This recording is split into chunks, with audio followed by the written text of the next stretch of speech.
Well, hey, you, and welcome back to another episode of the Miss Michaela Mae Show and the Western Hippie Podcast. I am your host, Miss Michaela Mae, here with my corgis, Tank and Willie. And as I've discussed both on the Miss Michaela Mae Show and the Western Hippie Podcast, I have started two shows in an intention. There we go. Those words were not coming out to make the brands more clear so I can have my personal brand where I'm an author and do more personal development, self-help. And then the Western Hippie is more masterclasses on holistic healing protocols with specifically horses and dogs. And then as of right now, I'm also going to keep holistic healing for humans on the Western Hippie as well. However, there are some times when the episodes are very clear for both audiences. And today is one of those days. And I thought, you know what? Instead of because I am a woman who loves efficiency, I do not like doing things twice. Some people call it lazy. I call it efficient. I'll let you decide which one you are calling it today. And so instead of re recording two different intros, I thought, you know what? I will just introduce both the shows in one intro and then we will just roll into the episode because I really wanted to talk about this today for the Miss Michaela Mae show.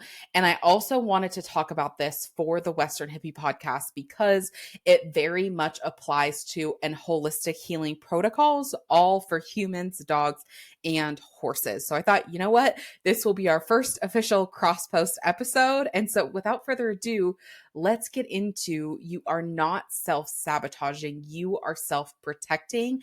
And in fact, self sabotage does not actually exist. And I'm going to tell you why. I'm going to give you some protocols and tools to help you work through both reframing self sabotage and also for working through self protection. So I'm not going to go fully into it, but I'm going to give you a little bit of a mini masterclass on the subconscious mind so that we're all clear on the same terms. And so the first thing that we need to know about the subconscious mind is it is very literal. And the reason the subconscious mind is so important to talk about is because it is in charge of 90% of our day to day life, our decisions. Not only does it hold the blueprints for keeping our organs working, but it also holds the blueprint for our beliefs, values, and rules that we use to filter out everything within our lives. And if you are like me when I first started, are a little unsure of, okay, Michaela, this sounds good, but how is something more powerful when I'm not even aware of it? And the thing that I told myself back then that I tell people now is which part of your brain is keeping you alive, the conscious or the subconscious? Meaning, which part of your brain is in charge of keeping your heart beating and your lungs breathing without you having to consciously tell it to do so? It is the subconscious mind. So, just like the subconscious mind has blueprints for keeping our organs running, our blood pumping, it also has blueprints for our daily decisions, our daily beliefs, and our daily actions. And it also has this other thing of safety protocols and safety protective mechanisms. Because at the end of the day, the ego may get a bad rap, the subconscious mind may get a bad rap, but its number one priority is to keep you alive. And I don't know about you, but me personally, I cannot give something a bad rap that is doing its best to keep me alive and to keep me protected. The goal is not to learn how to work against this part of our brain and psyche, but learn how to work with it. And that is one of my goals and intentions here today is for all of us to learn how to work with this part and reframe it to not see this part of ourselves as the enemy, but as our protector. And that is the first reframe I want to start giving on self-sabotage. How would you reframe and how would you look at something that wants to protect you and keep you alive and keep you safe? Yes, it may be keeping you in an unproductive pattern towards your goal, but at the end of the day, it's really just trying to keep you safe. Now, would you call that a protector or a sabotager. And the other thing that I wanted to add before we really dive deeper into this topic is when you start to work with the subconscious mind, I want you to think of it very, very literally, because you know that kid, when kids are in that stage that they just take everything very literally. And my favorite, if you want to really see the subconscious mind playing out in a very good, I'm having a hard time thinking of the word, a very good, it's showcase. That's not the word I'm looking for, but it's the word that's coming to me, and it's the word we're going to use. If you want to look for a good showcase of what the subconscious mind looks like in real time, I highly recommend that you go watch the movie Christopher Robin, the Disney live action remake of Winnie the Pooh. And we can argue all of the stuffed animals are very much this way, but because Winnie the Pooh has the most screen time, I really highly recommend that you just lock in and focus on Winnie the Pooh and how literal he is throughout that film. That is exactly how our subconscious mind works. And so my favorite quote to explain the subconscious mind from Christopher Robin is, there's a point where Christopher Robin is talking about efficiency, and Pooh says, I guess you should just let me go for efficiency.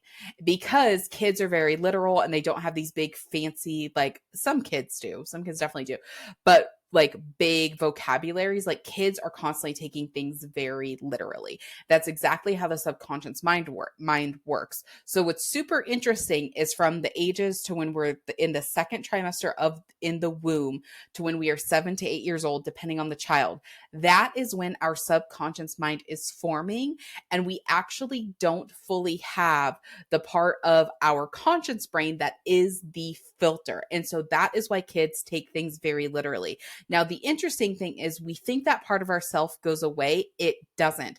That filter of the conscious brain actually just gets added on. So we don't lose that literalness. We just have a filter that is more, or that is, that is less literal than this part of our brain. And so we don't lose it. It just gets covered up. So our subconscious mind, regardless of if you're 7 or if you're 77, is still very, very literal. And so this is my personal, so when we think about the word in itself, self-sabotage, I want you to get an image that is as literal as possible when it comes to self-sabotage. I personally see a visual of me purposely stabbing myself. And when I saw that, when I ran myself through this exercise for the first time, I was like, I would never stab myself. And yes, there are obviously instances where people off themselves or where people are cutting themselves. There is very literal instances when people would actually do self-harm. And if we really pull on the weeds of that, they are still actually trying to protect themselves, because most people that do that are looking for a cry for help and looking and seeking that for that connection. And connection is a survival mechanism. So in a very roundabout way, even that they are still doing as a form of self-protection. Again, I'm taking things very literally because if we want to understand the subconscious mind, we have to take things very literally. Now, if you are actually going through a experience in your life that is causing you to self-harm or even thinking about offing yourself, you need to go seek help now. This is not something that you want to play around with. Like, treat it as seriously as you would if you had a deadly physical illness. We need to start treating our mental illnesses that seriously as well. So that's just the side note. But as the general rule, we want to think about self-protection in the most literal, or self-sabotage in the most literal way possible. So I got a visual of me purposely stabbing myself. I'm like, okay, I wouldn't actually do that. Like, if I'm going to reach a goal and I start to say like I'm self-sabotaging myself, I wouldn't actually stab myself to prevent me from reaching the goal. Okay. So we're getting that. So again, your visual might be a little bit different, but I want you to get that image because subconscious mind speaks in feelings and images, conscious mind speaks in words. And so we want to get the image because that is what's literally being portrayed in our subconscious mind and what feeling it invokes. And so when I think of that image of me stabbing myself and I visualize like a timeline, okay, here's me, here's the goal, and then here in between the goal is me trying to get to the goal, and we're trying to figure out what action we are trying to take. Okay, I wouldn't stab myself. And then what feeling, if I'm visualizing it, okay, what feeling would I feel as I'm stabbed? I actually like, it's very interesting when I look at the visual in my head, I'm like, I won't even actually let the knife like penetrate me. And and then when I first went through that, I'm like, oh, I'm even protecting myself like from the knife itself. Like that's super interesting. Okay. And so keep just walking yourself through this. Like see the visual in your head, and we're going to break it down very, very literally. Continue to break it down very literally. So, okay, now we've got this thing. And even if we go and say, okay, so if we're taking that very literally, all right, we're not fully doing that. Okay, but what are we doing? Okay, if I see myself in my head and I see the goal, and what do I see myself doing?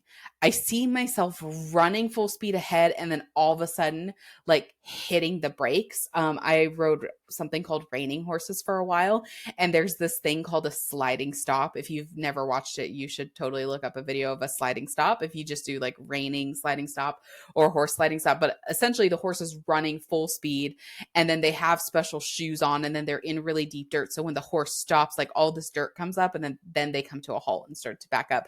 And so it's like I'm running full speed, I'm doing the sliding stop, and I'm falling just short of my goal every time. So now we're going to break into what is that stop? And that stop at the end of the day for all of us, we might see that a little differently, is going to come to we've hit a limit to which if we pass that limit, it's going to make us feel unsafe. And so again, with the subconscious mind, the goal is just always to keep us safe. It's self-protection. It is not self-sabotage, because sabotaging would mean we are doing the very thing that we are trying to prevent, which is putting ourselves in an unsafe situation. And again, the reason this is so important is we want to get all of these parts of ourselves on the same team. So we are not working against ourselves, but with ourself. So, okay, now I know I've hit this limit. So we want to imagine the visual. So again, for me, it's that sliding stop and it's as if I'm hitting a wall. So I'm going to visualize that wall and I'm going to start to ask myself, what is that wall? Why, when I get to this wall, do I decide I am unsafe? And so one of the things that I have personally been working on is it's a visibility thing. It's allowing myself to be like seen for who I really am and thinking that I am still loved at every single stage of my life, regardless of what I look like, regardless of what any other status that I have. And so I'm going to start to question and ask this part of myself, what do you need to feel safe? Because once we have that safety in place, that wall is just going to go down. I don't know why I'm getting this visual, but did you ever play? It was the Mario Party on the GameCube, but my sister and I always played it on the Wii because when the GameCube went away, you could still play the GameCube. Is it Mario Party 4 or Mario Party 8 or something? I have played this game since I was 13 years old and I am now 30. I've been playing this game for dang near 17 years and I can't, because my sister and I just always call it Mario Party. Like, do you want to play Double Dash or Mario Party? And so I don't know what like the number is, but there's this game called Dungeon Duos and your partner is like hitting, I think it's B, as fast as you can. And it's lowering this like wall in front of the other partner. It's like a 2 versus 2 game. And that's what I'm seeing the wall of safety is when we start to feel like the safety is acting as the B button. So as we continue to press that safety button, the wall is just automatically going to fall down. And this is the key difference between power versus force. When we are forcing something, and it's so funny. Why are we using all these Mario references today? But it works. So there's also this same game, the same Mario Party called Slime Time. And this one, you have to press A as fast as you can. And I have a little tangent I'm going to go off in a second, but you have to press A as fast as you can. And essentially, once you press A so far, it breaks free, and that's how you win the game. So it's basically who can press A the fastest. But if you don't press A the fastest, it pulls you back. So it's the difference of force is having that slime stuck on us that we can run and run and run as fast as we can, but there's something always pulling us back to where we originally are, where in the case of dungeon duos, when we drop that wall and we let it down, we can just move forward without resistance. And so really that is the question that I have had to ask myself, and that I encourage you to ask yourself today is, do you want to go toward your goal with resistance or without resistance? And I want you to focus on the key word of resistance, because we are not saying without trial, without hurdles, without jumps, because even in dungeon duos, once you get past those walls, you still have to jump on this little spinny thing without falling. You still have to put yourself into the right. There's those green things from Mario, the tunnels, or I don't even know what they're called. I'm realizing like how much and also how little I know about, like in real time, how little and how much I know about Mario. But you have to get into the right slot. And then at the end, you have to pump up like a hot air balloon type thing. And then whoever gets to the end first obviously wins. So even then, there's still like hurdles to go through. There's still challenges to go through, but it's not with resistance. It is with challenge, but without resistance. When we do not get all these parts of ourselves on the same team, meaning our conscious mind, our subconscious mind, our overall goals, beliefs, and desires, that's when we are running with resistance. That's when we are running with the slime time. And before we go any further, this is the tangent that I have to go on. So if anybody is like an expert in the whole Mario thing, please fill me in on this, because why can I win slime time? When I am playing this game, I can win slime time. I can press the A button fast enough that I am the first one to break free from the slime and I win. However, when we play domination, which is basically the same game, it's who can press A fast enough and get the most dominoes. I can't win that one. I've never won that one. We've been playing for 17 years and I've never won that one. I've actually only seen a human, because when our friends and family and whatever come over, we will play that game like during holidays and stuff. I've only seen one human win that game in the 17 years that we have been playing. So someone that knows Mario, please explain to me why someone can win slime time, but someone cannot win domination. Just please explain that to me. If someone on the YouTubes or the podcast knows the answer, I need the answer to that question. It's a question that's been burning in my psyche for 17 years. Anywho, back to our regularly scheduled programming. I just needed to put that out there because it's something that's been on my mind for 17 years, dang near 17 years. Honestly, the first couple of years, I thought I'd get to a point where I could press the A button fast enough that I'd win domination. Still hasn't happened. Anywho, and I'm also the kind of person, I'm not putting the little computers, like when we're doing two versus two, and two of them are computers and two of them are humans. I'm not putting the computers on easy so I can win. I want to beat them at their best, or I don't want to win. That is my attitude about it. Anywho, now we're officially back to our regularly scheduled programming. And so that is the power of us having all of these parts on ourselves, again, on the same team.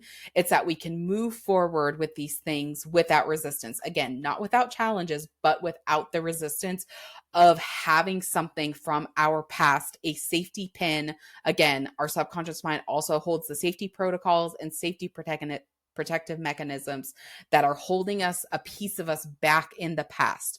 So do you want to move forward with that weight on you, or do you not?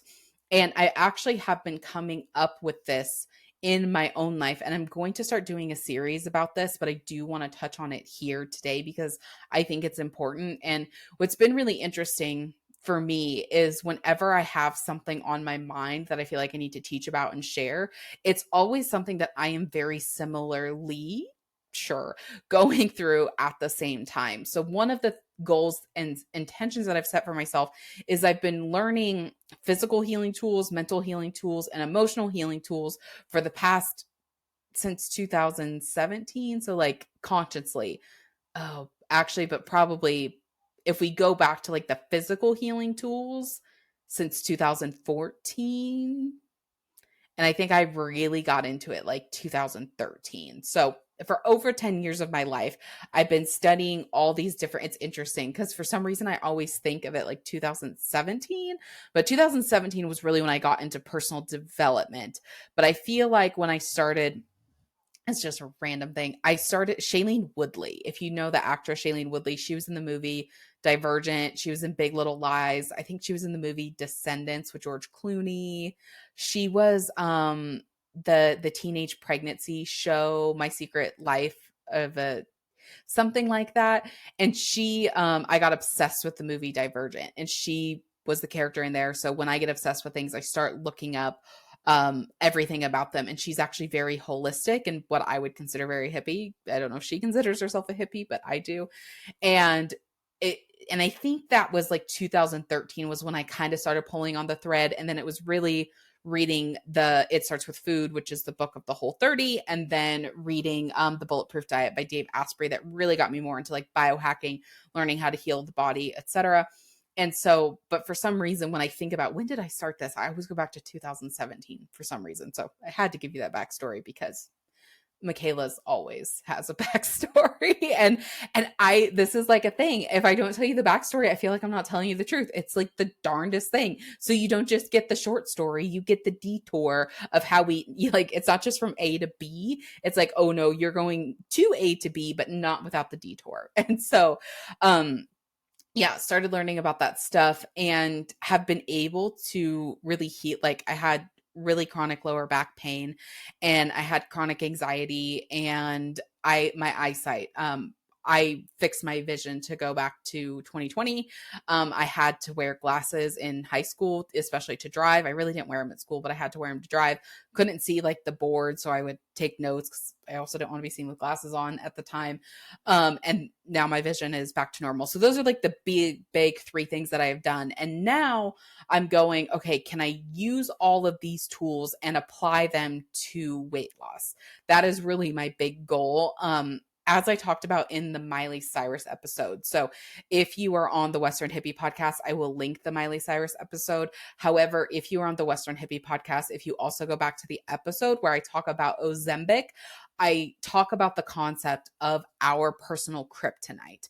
And weight has been my personal kryptonite. And I'll give you a short description here. I'm not going to go, if you want like the full extrapolation of what our personal kryptonite is, go back to the Miley Cyrus episode or go to the Ozempic episode on the Western Hippie podcast. I will link both of those below in the show notes. But the short version of those stories is our personal kryptonite is the one thing that we feel like if this would go away, all my problems would be solved.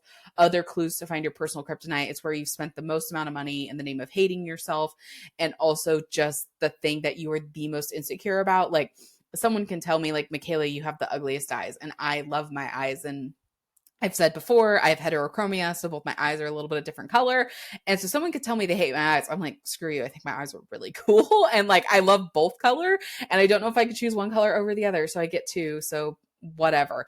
But if someone made a comment about my weight or, we're just going to stick with weight here. Like I've gotten pretty good about like, no one could be meaner to me than me. So like whatever you say, it's definitely not as mean as anything I've said to myself, but that is definitely something I'm more insecure about. And I'm going to feel like, ow, that really hit me below the knees. And those are things you can start to use to identify what your own personal kryptonite is. So the other thing that I used to define what is our personal kryptonite is, when am I going to betray my values and just say like, I want this end result so bad? I don't know that I care how I get there. Like I kind of do, but it's definitely more of a gray area. And so when I think about my own personal kryptonite of this being weight, like, and especially as I see like, a couple of my friends are like losing a bunch of weight. They've been on this health journey.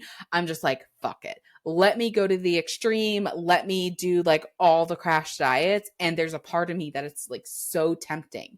But again, if I did that, I would be being slime time Michaela. There would be a part of me that would be running as fast as I could, only to get slammed back because I haven't dealt with the part of me that is protecting myself. I haven't dealt with the part of my psyche that put the weight on in the first place. And this is something that, again, as I've done my emotional healing tools and I've healed these different things in myself, as I've helped clients heal specific things, The one thing that I've come back to time and time again is specifically with weight gain.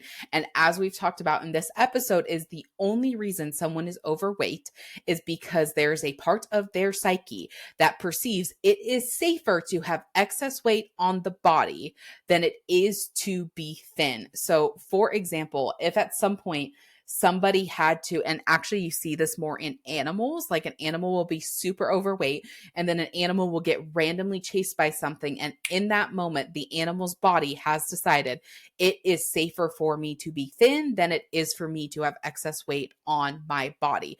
So, one of the reasons, there's multiple reasons, but a couple of the reasons someone's body would decide it's safer is, and this was true for me, if you look at childhood photos, you can very much see when I started experiencing like childhood sexual abuse.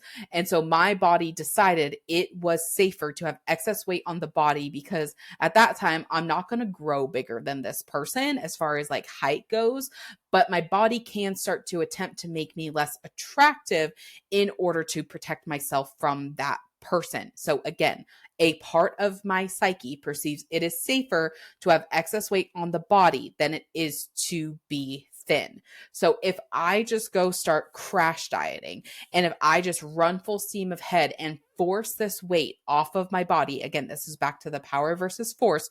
Are we running? Or are we running with the slime like pulling us in the back, or are we actually like allowing that wall to come down so we can move forward without resistance? And it is so tempting for me with slime on and everything to just start running. However, I truly do believe that the definition of insanity is doing the same thing over and over again and expecting a different result. And I have done, I don't know how many crash diets in my life. I've lost 50 to 60 pounds and put it back on probably 4 or 5 times in my life right now. And I know if I just ran full speed ahead on that track, I would be doing the same thing again. And I don't know about you, but I don't want to be insane and I don't want to do something I've done over and over again. I do want to loop back. So, a few other reasons that the body can perceive that it is safer to have excess weight on the body than to be thin could be we're beating ourselves up like verbally. And when we beat ourselves up verbally, if we don't have excess weight on the body, it will start, our organs will start to take a hit. And so basically it's safer to be overweight than it is to go into organ failure. So the body will, again, this is a protective mechanism, will start to put excess weight on the body to protect ourselves.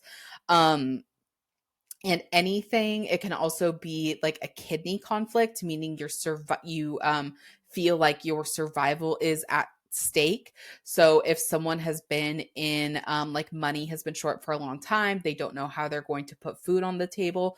This signals to the body, hey, it's winter time. So back in our primitive days, we would go into long stints of fasting and we wouldn't have food. So the goal with knowing winter is coming, we would put on weight. So basically we had enough flub to fast for the winter. So those are the main three reasons that I've personally seen both in people and within myself as to why excess weight gets put on the body. But when we boil it down, it always comes back to some form of protection. So even when we go into something like gaining weight, we can start to see, hey, this is my body trying to protect itself. How do I start to show my body it is already safe and that it doesn't need to have this excess weight on? Again, it doesn't mean that we go forward without challenge. It doesn't mean that there's not a little, like in Dungeon Duos, that you guys, if you have not played this game, please go to YouTube and look up just Dungeon Duos so you can get the full visual effect of this. It doesn't mean that we won't have to jump on the little spinny thing. We won't have to go into the tunnels and find the right tunnel to get us the last spot. It doesn't mean we still don't have to pump up the balloon to go up in the sky, but it does mean that we don't have that slime and go watch Slime Time too, pulling us back into the past. And so the reason that, again, I wanted to do this episode and wanted to get us to start looking at self-sabotage a different way is because we want all of these parts ourselves, again, on the same team so we don't have that resistance. But I also want not just me, but you too, to start to become your own best friend. Because I bet the way that you approach your best friend is not the way that you approach yourself even if you guys are both in same situations. You most likely would have more compassion for your friend, and you're going to be more harder on yourself. And again, with the subconscious mind being so literal, when we use things like self-sabotage, it can literally create visuals. And so we say self-sabotage, again, that image that we pulled to the forefront of our mind is a very real thing that is happening even when you're not setting the intention to actually see the visual. All we did, and this is a technique from neurolinguistic programming, bringing these visuals to the front, because it's the visuals that are telling our subconscious whether we are safe or whether we're not. Again, they're happening all the time. We just took a pause to actually pull up that visual and take something that was subconscious and make it conscious. But it's happening no matter what. And so when we say these things and these images are getting sent to our subconscious, it is going to put us in a state of fight or flight. And when we are in fight or flight, energy literally leaves our brain and it goes to our limbs. So if we go into more fight, the limbs it's going to go to is in our hands, so we can punch more effective. However, when we go into more of a flight state, the energy is going to go to our legs so that we can run faster. And so ask yourself the question, do you think you are going to be more effective, more productive to reaching your goals when you have more energy in your brain or less energy in your brain? Again, these are all little key components, all these little minute details that matter to getting all of these parts of ourselves on the same side. And so even if you've made it to the end of this episode and you're like, honestly, Michaela, your argument, not that great. I think you're full of bull. I'm not into this at all. Totally good. I just want you to ask yourself, would you rather be self-sabotaging yourself or self-protecting yourself?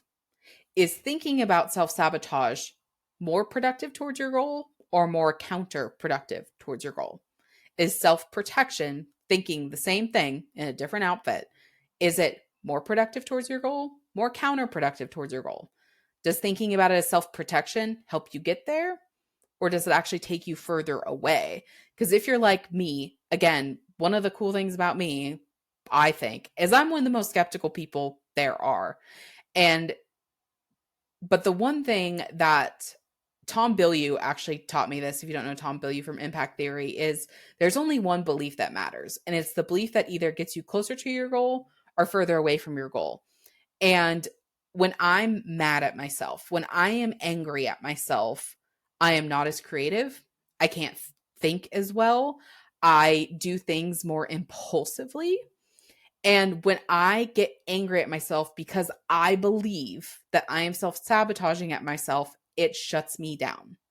Therefore, when I think about me self-sabotaging myself, it sends me further away from my goal because it starts to shut me down. However, when I start to think about it in the form of self-protection, I'm like, oh my gosh, that is so interesting. Because even when I started to learn these things about the body and why the body puts on excess weight in the first place, when I was going through the childhood sexual abuse, nobody knew. It was this secret between me, myself, and I and him.